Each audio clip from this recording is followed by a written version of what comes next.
Persidangan kasus korupsi kredit modal kerja atau KMK Bank BRI Cabang Prabomulih digelar di Pengadilan Tipikor Palembang Jumat pagi. Jero persidangan yang dipimpin Majelis Hakim Sahlan Effendi beragenda sidang jawaban eksepsi dari terdakwa Ferry Duyanto selaku AO Bank BRI Cabang Prabomulih sama terdakwa Ibrahim Hamid selaku debitur. Jero persidangan, jawaban eksepsi yang dilakukan pihak penuntut umum Kejari Prabomulih anggap aman dakwaannya sudah tepat, mulai dari perhitungan kerugian negara oleh BPKP sampai kasus ini tidak masuk ke ranah korupsi. Menurut JPU Kejari Prabomulih ungkap kasus ini pacak bergulir karena pihak debitur aju ke kredit make perusahaan lain, sehingga negara pun mengalami kerugian sebesar 5,9 miliar rupiah. Memang dalam proses pengajuan kredit ini menggunakan jaminan SPK ya, atau kontrak kerja atas nama perusahaan lain. Dan karena tadi menggunakan SPK atas nama orang lain, ya tentunya harusnya itu yang bertindak sebagai debitur itu kan harusnya yang punya SPK. Ya, kalaupun bukan yang punya SPK, artinya ada dalam bentuk subkontrak atau apa, ya tentunya harus diketahui oleh pihak-pihak yang terkait. Tapi faktanya kan ini tidak. Kerugian negara sendiri, Bang? Kerugian negara sendiri kalau berdasarkan hasil penghitungan dari BPKP totalnya senilai pinjaman yang diberikan.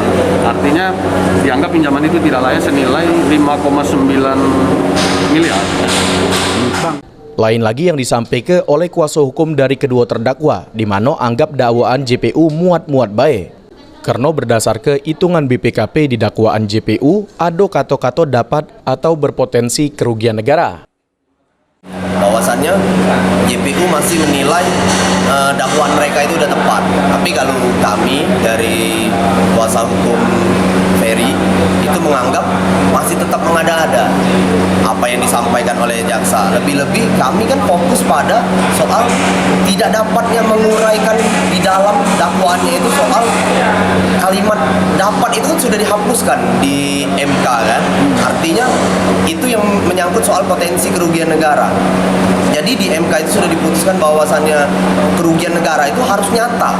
Tidak ada lagi cerita soal potensi-potensi. Kalau hasil yang diuraikan oleh JPU tadi itu yang disampaikan bahwasannya BPKP yang mengaudit. Tapi di dalam dakwaannya JPU tidak menyebutkan BPKP yang mengaudit hasil temuan kerugian negara itu. Tadi jaksa menuntut. Sedangkan menurut kuasa hukum terdakwa Ibrahim Hamid, dari dakwaan JPU dianggap kabur. Hal ini berdasar ke aman terdakwa belum ada pembayaran macet, sehingga tidak ada kerugian negara jero kasus ini. Memang kabur, obskur, karena dakwaan itu harus diuraikan secara jelas ya. Nah, lalu kami sampaikan bahwa tidak menguraikan ya, atau menafikan bahwa ada pembayaran yang dilakukan oleh PT KDI. Jadi PT KDI itu telah melakukan pembayaran kurang lebih 4,8 miliar. Sementara kerugian negara itu disampaikan 5,9. Nah, silakan dikurangkan. Jadi berapa ya? 1,2 miliar kan kalau mau fair. Jadi seolah-olah kerugian negara itu 5,9. Padahal ada jaminan di situ. Ada 10 jaminan. Ya, kalau kita secara logika 3 saja jaminan itu dijual, dilelang. Maka ya sudah melampaui utangnya ya. Nah, lalu yang kedua ya, yang terakhir, dalam dakwaan JPU tidak menyampaikan jatuh tempo ya. Padahal dia tahu bahwa pada saat terdakwa ini menjadi tersangka ya, itu jatuh tempo di BRI itu belum terjadi ya, belum sampai, belum ada macet. Nah, satu lagi yang Habis agenda sidang jawaban eksepsi digelar, pimpinan sidang Majelis Hakim Sahlan Effendi nunda persidangan untuk masuk ke agenda putusan sela yang dijadwal di sidang berikutnya. Sri Febriandi, PAL TV.